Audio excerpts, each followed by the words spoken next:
क्या आपने परमैन नाम का शो देखा है जिसमें मित्सुओ नाम का लड़का हेलमेट और टोपी पहनकर सबको बचाने वाला परमैन बन जाता है। इसके साथ ही मित्सुओ के पास एक कॉपी रोबोट होता है जो लिटरली इंसान के डुप्लीकेट में बदल सकता है। और मित्सुओ को ये सारी पावर्स बर्डमैन नाम के एक सीक्रेट बॉस ने दी थी जिसके पीछे की कहानी कोई नहीं जानता। पर क्या तुम्हें ये पता है कि परमैन यानी अपना मित्सुओ दो लड़कियों से प्यार करता था। पहली थी उसके स्कूल की क्लासमेट मिचिको जो सिर्फ परमैन को पसंद करती थी, और दूसरी थी पाको जो मित्सुओ को पसंद करती थी। लेकिन क्या पाको अपनी रियल आइडेंटिटी कभी परमैन को बताती है? ये सब तुम्हें इस वीडियो में जानने मिलेगा, तो अभी कहीं शांति से बैठ जाओ। परमैन की शुरुआत ऐसे हुई थी कि मित्सुओ सुओ नाम का बच्चा जो अराउंड 11 साल का है, वो जापान में एक आम बच्चे की तरह धरती पर बोझ बनकर जिंदगी जी रहा होता है। वो पढ़ाई में कमजोर होता है, बदन से तो और भी ज्यादा कमजोर होता है, और घर में जब देखो अपनी मम्मी पापा से डांट खाता रहता है। मित्सुओ की एक बहन भी होती है जिसका नाम गांको होता है, और ये हमारे मित्सुओ के सर पर चढ़कर नाचती रहती है। जीना हराम कर रखा होता है भाई इसने। स्कूल में जैसे कि मैंने पहले बताया मित्सुओ पढ़ने में 0 है, तो उसके स्कूल में भी कोई इज्जत नहीं होती थी। पर सपने भाई के बड़े थे। उसे एक मिचिको नाम के लड़की पर क्रश था जो 1 नंबर की गोल्ड डिगर थी, और मित्सुओ को घंटा जरा सा भी भाव नहीं देती थी। साला ये दुख का खत्म नहीं होता बे। आप रुको, अभी मित्सुओ की जिंदगी बदलने वाली है। एक दिन मित्सुओ फटेहाल सीढ़ियों से नीचे कहीं जा रहा होता है, हालांकि उसने साइड के जोकर पर ध्यान नहीं दिया जो सो रहा है। फिर रियलाइज होने के बाद वो उसे जगाता है, बट ये सर्कस का जोकर अलग ही नशे में है। वो बोलता है कि वो बर्डमैन है, एक सुपर हीरो जो बर्ड प्लैनेट से अर्थ पर आया है पता नहीं क्या करने। अब यहाँ पर एक बात चौंकाने वाली है कि बर्डमैन का पहला नाम सुपरमैन था, पर क्योंकि सुपरमैन नाम से पहले ये एक सीरीज एग्जिस्ट करती है इसलिए इसका नाम बर्डमैन रख दिया गया, और शो के नाम के लिए सुपरमैन से सू को हटाकर परमैन रख दिया गया। अब यहाँ पर बर्डमैन को धरती में हो रही खलबली को शांत करके वर्ल्ड पीस का अपना मिशन पूरा करना था। तो वो मित्सुओ को 3 चीजें देता है। एक हेलमेट जो उसकी फिजिकल स्ट्रेंथ को 6600 गुना बढ़ा देता है, जिसकी वजह से वो कार उठा सकता है, बड़ी बड़ी चीजें तोड़ सकता है, वो चाहे तो किसी भी लैंग्वेज को समझ सकता है और उसमें बात भी कर सकता है, यहाँ तक कि वो जानवरों से भी बात कर सकता है। और एक राज की बात सुनो, परमैन का यह हेलमेट उसे किसी भी चीज के अंदर देखने में मदद करता है, कपड़ों के अंदर भी। बार बोल रहे हैं पढ़ने निकले वाले छात्रों को।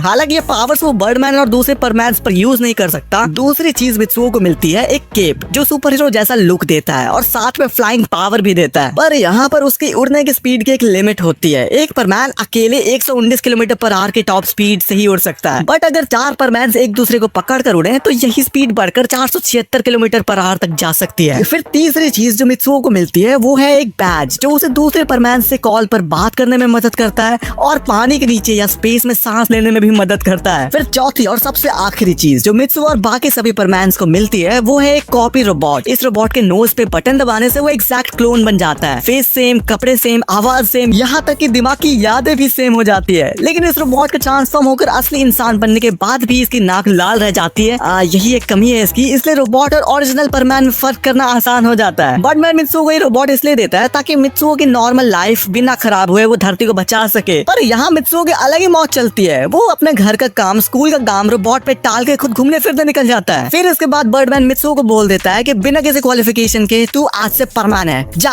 दुनिया को बचा जाके जा।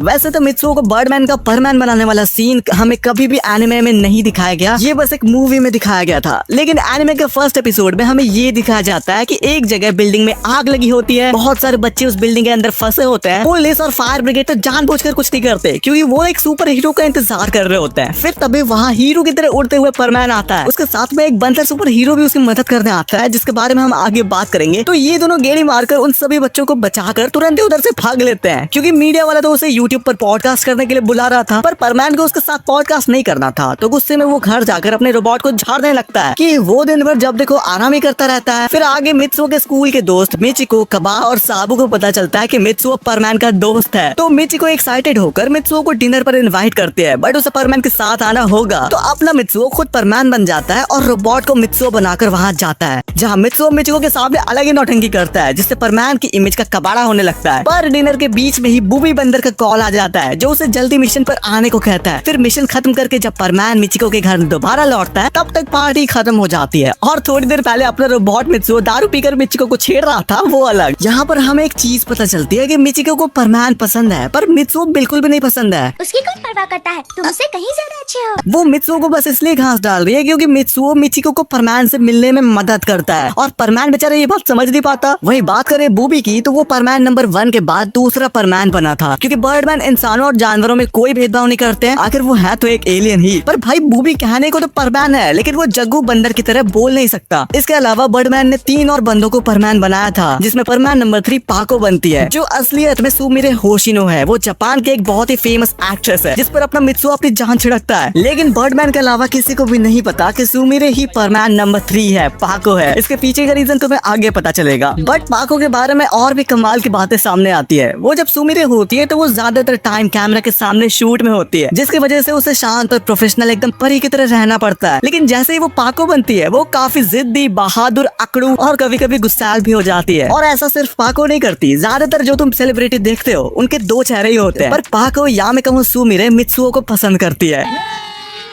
मैंने कहा मित्सुओ को पसंद करती है पर मैन को नहीं करती। दोनों अलग अलग होते हैं क्या? हाँ, स्पाइडरमैन वाला सीन हो गया ना, एमजे पीटर को पसंद करती है, स्पाइडरमैन को नहीं करती। तो हाँ, इन दोनों का एक रोमांटिक एंगल भी इस शो में दिखाया गया है जिस पर हम आगे बात करेंगे। बर्डमैन ने नियम बनाया हुआ है कि कोई भी परमैन बाकी परमैन के अलावा किसी भी नॉर्मल इंसान के सामने अपनी आइडेंटिटी रिवील नहीं कर सकता। अगर वो करता है तो बर्डमैन उसे जानवर बना देगा। मगर मिस्ट्री ये नहीं है, मिस्ट्री ये है कि परमैन मित्सुओ है, बूबी बंदर है और पायन भी कोई है जो ओसाका में रहता है, पर पाको ही सुमिरे है। ये बात पूरी दुनिया के साथ साथ अदर परमैन्स को भी नहीं पता, बर्डमैन को छोड़कर। एक एपिसोड में क्या हुआ था, मित्सुओ को स्कूल में बोला जाता है कि पाको आज के टाइम की जॉन आर्क है, पर मित्सुओ घर आकर पाको के सामने बोलता है कि पाको जॉन आर्क वॉन आर्क कुछ नहीं है, ये तो बस एक परमैन सूट का कमाल है जो इसे इतनी इज्जत दे रहा है। तो अब इन दोनों में बहस हो जाती है कि देखते हैं कोई और लड़की अगर पाको के परमैन सूट को पहनती है तो वो जॉन आर्क लगेगी या नहीं। इसके लिए ये दोनों सुमिरे होशिनो को चूज करते हैं। तो पाको घर जाकर खुद सुमिरे बन जाती है और अपने रोबोट को पाको की ड्रेस पहना देती है। इसके बाद रोबोट पाको सुमिरे को पाको वाला सूट तो दे देती है पर अपना असली नूरानी चेहरा दिखाने के बजाय एक बदसूरत सा मास्क पहन लेती है ताकि परमैन को पाको की आइडेंटिटी पता न चले। और एक बार तो शाहरुख नाम के लड़के ने पाको को अपने घर पर भी बुलाया था उसकी पोल खोलने के लिए, पर पाको वहाँ भी अपने सुमिरे रोबोट की हेल्प से किसी को अपनी असलियत का पता नहीं लगने देती। तो अब तुम लोगों के दिमाग में ख्याल आ रहा होगा कि पाको सुमिरे है, ये वो किसी को बता क्यों नहीं देती।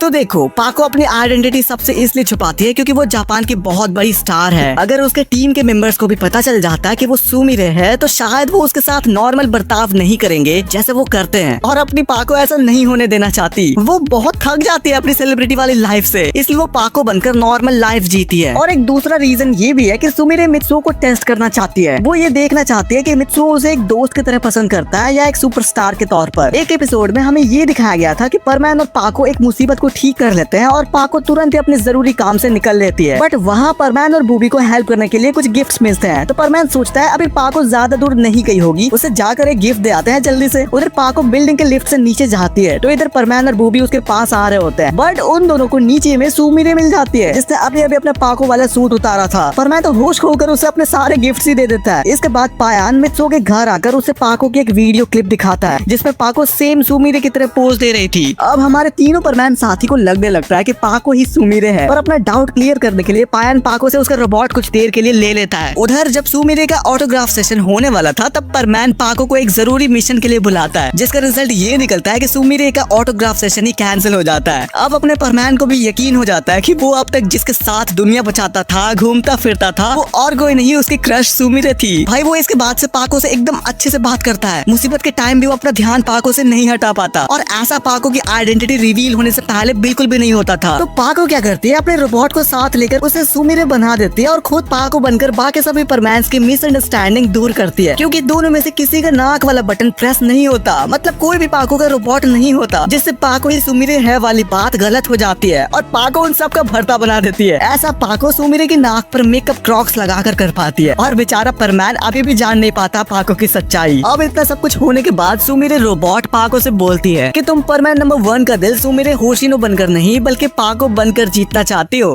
प्यारी समझ गई। अब भाई ऐसे एक बार क्रिसमस के टाइम में बर्डमैन उनके सामने अनाउंस करता है कि वो एक टेस्ट लेगा जिसमें जो परमैन सबसे अच्छा और ज्यादा भलाई का काम करेगा उसे बर्डमैन बर्ड प्लैनेट पर उसकी जगह लेने भेज देगा। और ये मौका सभी परमैन के लिए बहुत खास होता है। अब टेस्ट में होता ही है कि इन सबको एक ट्रैकर दिया जाता है जो उनके सारी एक्टिविटीज को रिकॉर्ड करके ये बताएगा कि चारों परमैन में से सबसे अच्छा काम किसने किया है। ऐसे ही चलते चलते क्रिसमस से न्यू ईयर आ जाता है और इस टाइम तक सारे परमैन ने बहुत अच्छा काम किया था, लेकिन फिर भी उन सब के ट्रैकर्स जब रिजल्ट बताते हैं तो विनर अपना मित्सुओ निकलता है, जिस पर बर्डमैन भी यही बताते हैं कि भले ही वो एक नंबर का आलसी और डरपोक है, बट जब बात अपनी जान खतरे में डालकर दूसरों को बचाने की होती है तो इसमें मित्सुओ कभी पीछे नहीं हटता। जिसके बाद मित्सुओ अपने सभी दोस्तों से अच्छी तरह से मिलने के बाद बर्ड प्लैनेट के लिए निकल जाता है। फिर उस प्लैनेट पर पहुंचकर परमैन वहां रहने से मना कर देता है और अपने प्लैनेट पर वापस जाने की जिद करता है। इस पर बर्डमैन परमैन की फीलिंग्स को समझकर उसके बदले में परमैन के रोबोट को बर्ड प्लैनेट पर रहने का प्लान बनाता है और मित्सुओ से कहता है कि 1 साल बाद तुम अपने रोबोट से उसकी सारी मेमोरीज ले लेना। फिर इसके बाद एक एपिसोड में परमैन बर्डमैन के कुछ ना करने और यूएफओ में बस घूमते रहने पर उल्टी सीधी बातें सुनाता है। तो बर्डमैन परमैन को अपना सूट देकर बोलता है, एक बार बर्डमैन बनकर तो देखो कितना मुश्किल है ये। Naughty America. Nobody does it better. फिर वो बर्डमैन बनकर भी ज्यादा कुछ नहीं कर पाता और अपने साथियों की मदद करने में भी फेल हो जाता है। इसके बाद परमैन को समझ में आता है कि बर्डमैन की लाइफ कितनी टफ होती है, लेकिन यार परमैन का लास्ट एपिसोड एनिमे में कभी बना ही नहीं, ये सीरीज रोक दी गई थी। पर मांगा में इसके एक प्रॉपर एंडिंग दिखाई गई है। मांगा के एंड में मित्सुओ को एक बहुत बड़ी जिम्मेदारी मिलती है। बर्डमैन मित्सुओ को बताता है कि उसने एक परमैन के तौर पर इतना अच्छा काम किया है कि उसे अब बर्ड प्लैनेट पर ट्रेनिंग करने के लिए चुना गया है। फिर मित्सुओ को पृथ्वी छोड़कर जाना पड़ता है। वो अपने दोस्तों और परिवार से विदा लेता है, लेकिन एक शर्त होती है कि जब तक वो वापस नहीं आता तब तक उसका कॉपी रोबोट उसकी जगह लेगा पृथ्वी पर। अब यहाँ पर सबसे यादगार पल तो वो होता है जब पाको अपना मास्क उतार कर मित्सुओ को अपनी असली पहचान बताती है कि वही सुमिरे होशिनो है। वो कहते हैं कि वो उसका इंतजार करेगी जब वो वापस लौटेगा फाइनली वहाँ से। पर इसके कई सालों बाद डोरेमोन में हमें सुमिरे होशिनो एक थोड़ी बड़ी एक्ट्रेस की तरह दिखाई जाती है जो नोबिता को एक लॉकेट दिखाती है जिसमें मित्सुओ की तस्वीर होती है। इससे ये पता चलता है कि मित्सुओ अभी तक वापस नहीं आया है, लेकिन सुमिरे आज भी उसका इंतजार कर रही है। न जाने ये इंतजार का सिलसिला कब तक चलेगा। इसके आगे की स्टोरी नहीं बनी है और आगे बढ़ने की उम्मीद भी नहीं है, पर मैं आपको परमैन की हैप्पी एंडिंग और परमैन पाको लव मोमेंट्स बता सकता हूँ। इसलिए इस वीडियो पर 400 कमेंट्स कर दो।